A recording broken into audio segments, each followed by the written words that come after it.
Hi children, today I am here to discuss about plant adaptation. Children, we all know that plant animals move about for food and shelter, but plants can't move.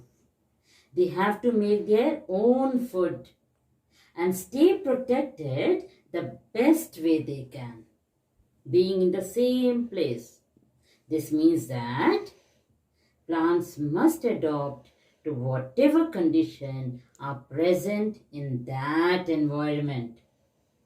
Children, there are plants which eat meat. So now, let's study about all these things in this lesson. So, children, now let us study adaptations in plants. Adaptations are special features that allow a plant to live in a particular place or habitat. Certain plants can survive in a certain area. They cannot survive in another area. So, all plants have some features which enable them to live in their habitats, which help them to live, grow, and reproduce in that habitat.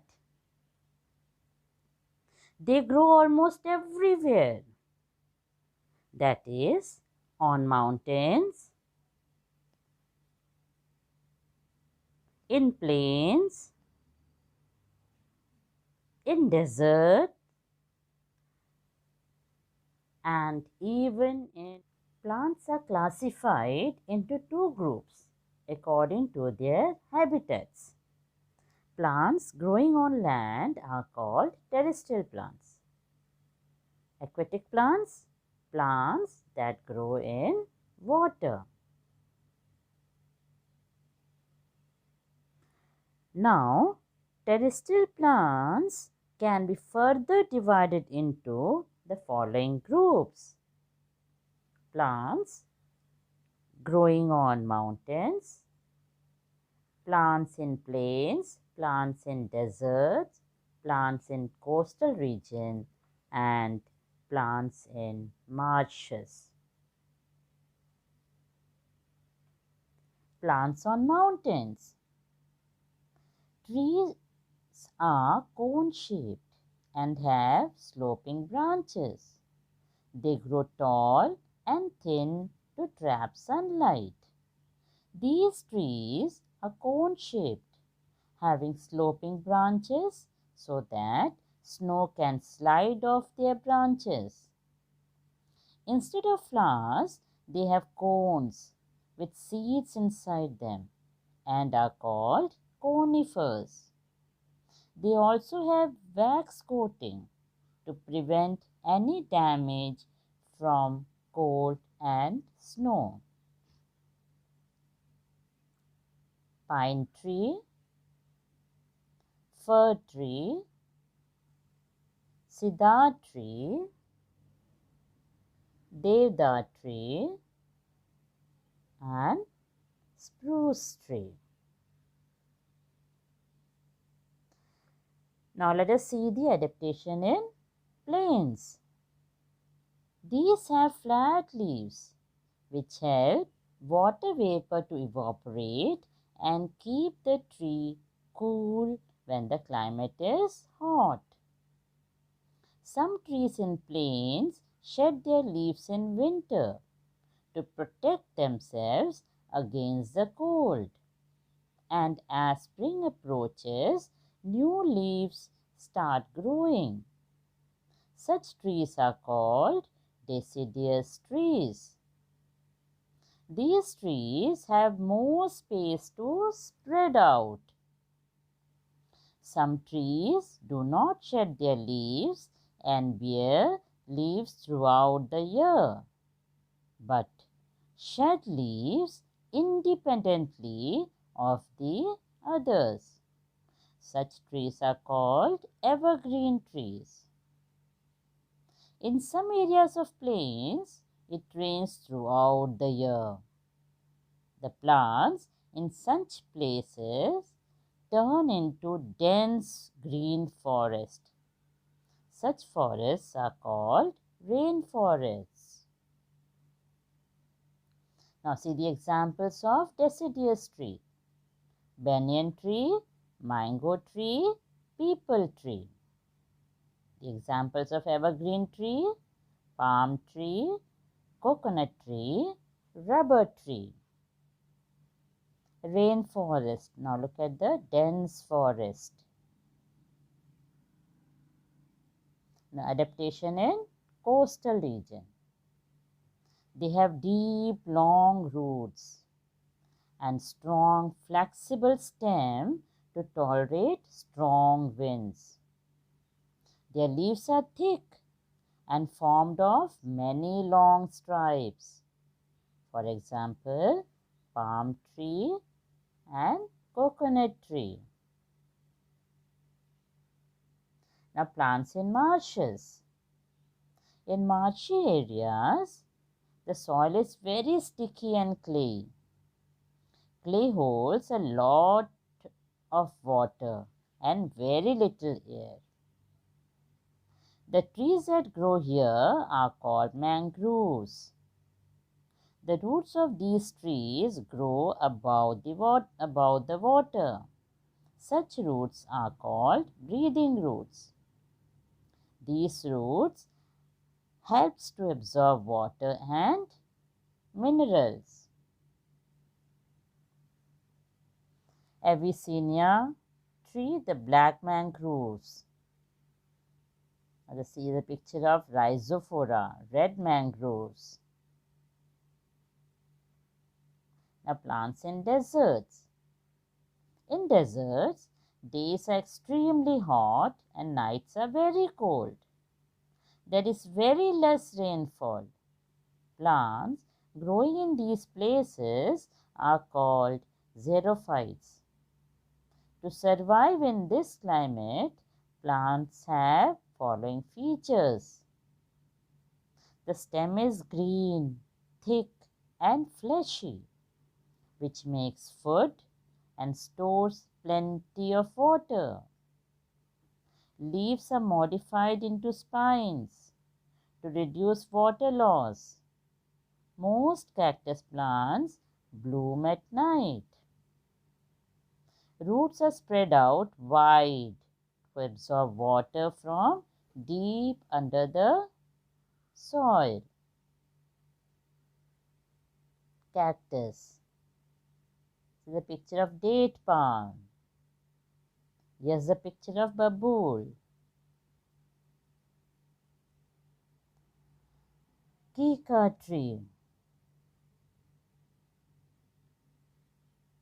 And prickly pear.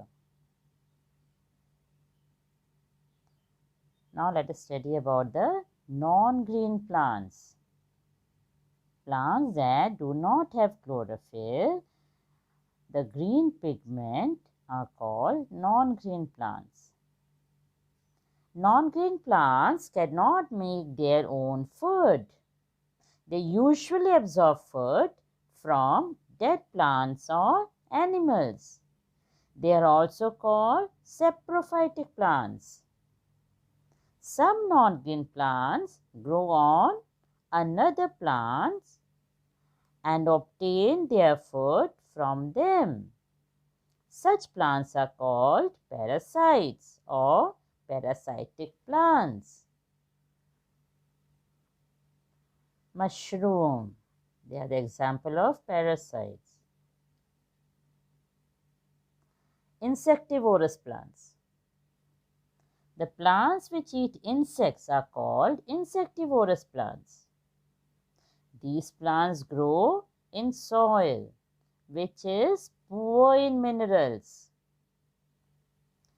The hollow leaves of peach plant are filled with nectar.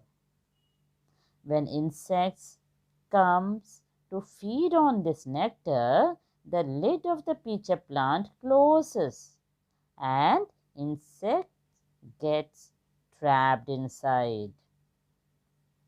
A Venus flytrap has two halves of leaves. When an insect sits inside, the two halves closes and the insect is trapped. Now see the picture of peach plant, sundew plant, and Venus flytrap. Now aquatic plants. Plants that grow in water are called aquatic plants.